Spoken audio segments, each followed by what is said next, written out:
आज हम बात करेंगे गेहूं की फसल की बुआई करने के लिए हैप्पी सीडर मशीन का। हैप्पी सीडर मशीन जो फसल धान की फसल का अवशेष जब खेत में वो बचा रहता है तो उसमें हम कैसे बुआई कर सकते हैं। तो हम लोग देख पा रहे हैं जो हमारे पास हैप्पी सीडर है, इसकी बुआई करने के लिए जब हम खेत में डायरेक्ट, जैसे आप देखते हैं हार्वेस्टर से जब गेहूं धान की कटाई होने के बाद जब खेत में चलाते हैं तो इसमें इसका देखेंगे तो इसमें जो टाइन्स लगे रहते हैं पीछे,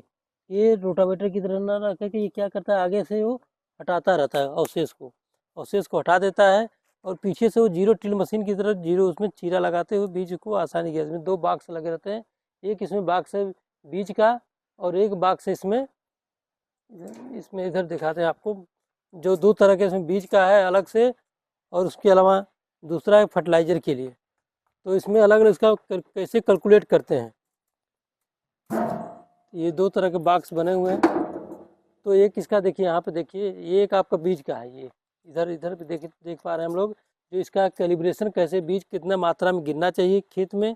जिससे कि उचित जो बीज दर है वो बीज दर निर्धारण हो जाए। तो इसका जो मीटर लगा हो 0 से लेकर के 22 तक होता है, और इसको हम लोग 8 से लेकर के 10 के बीच में इसका जो खाने बने हुए हैं उस पर हम लोग सेट करते हैं, जिससे कि बीज बराबर मात्रा में सही अनुपात में गिरे, जिससे कि उसमें उचित दूरी और उसका ध्यान रखा जाए। और दूसरा है इसमें है फर्टिलाइजर कैलकुलेशन के लिए। इसमें हम लोग रखते हैं फर्टिलाइजर जब कैसे इसमें देना है। ये 15 नंबर इसका जो इस पर भी 0 से लेकर 22 तक का बना हुआ है, इससे 15 नंबर जो खाने बने हुए हैं उस पर हम लोग सेट करते हैं, जिससे कि उचित मात्रा में जो हमारा खाद जो उर्वरक इसमें रखा है वो गिरे। तो बॉक्स में रखने का तरीका कि जितना हम लोग बीज रखते हैं उसका दोगुना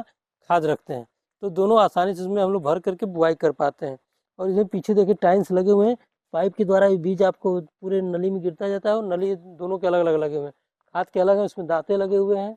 जो ये आसानी से वो बीज कैसे उसको सेटिंग करते हैं। तो जब सेट करते हैं तो दांते वो सेट हो जाते हैं, तो आपको बीज जो बराबर मात्रा में गिरते रहते हैं, तो ये आसानी से बीज गिरता है और इसको बुआई हम लोग आसानी से कर लेते हैं। यहाँ पे लिखा हुआ सीड का अलग है बॉक्स, ये फर्टिलाइजर का बॉक्स है। तो इस तरह हम लोग धान की गेहूँ की बुआई कर पाते हैं। और इसमें अवशेष की जो समस्या आती है कि जो अवशेष की जो होता है कि वो कम से कम हो, और उसमें दो चीज़ की फ़ायदा होती है इससे बुआई करने से। एक होता है कि जो अवशेष के बाद जो मॉइस्चर का नमी की जो मात्रा होती है कि नमी की मात्रा को हम लोग बचे खेत में बचता है। दूसरा है कि जो खरपतवार हैं, खरपतवार कम आते हैं, क्योंकि जो अवशेष होता है वो उसके अंदर वो दबे रहते हैं, और जो अवशेष होता है वो धीरे धीरे वो मिट्टी में मिल जाता है, और मिट्टी मिलने वो कहीं कहीं उसको पोषक तत्व की जो कमी है वो उसमें नहीं होता है।